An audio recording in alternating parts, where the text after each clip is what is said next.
Okay, here's an update to that Pullman shooting that took place on Apple Cup weekend. It turns out the shooting victim was a WSU redshirt freshman football player, Sonny Falialo.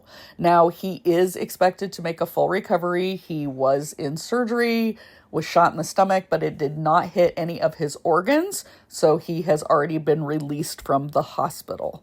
Officers responded to the Aspen Heights apartments at around 1:47 a.m. on Sunday to the reports of the shooting. Falialo had told officers that he and his friends were asked to work security at the apartment. His other two friends working security were also members of the football team. Sonny said the suspect, who has been identified as 20-year-old Jakari Buchanan, assaulted a girl at the party in the backyard. Sonny intervened and says the suspect grabbed or reached for something in his pocket at that time. Then, in the front yard, later on, Buchanan attempted to, or he did get into an altercation with another woman, and Sonny stopped it again. Pullman police say that Falialo was holding on to the suspect when the suspect's friend came up behind him, and the suspect then shot Sonny. The offensive lineman said he didn't remember much after that.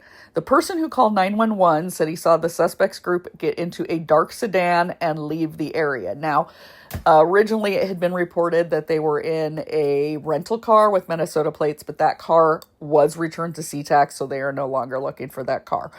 Buchanan has a felony warrant out for his arrest and faces charges of first-degree assault and fourth-degree assault. Pullman police have been in contact with agencies on the west side of the state. Investigators did call his phone, but Buchanan didn't answer. When he called back and the detective identified himself, the line was disconnected. They've also tried texting him as well.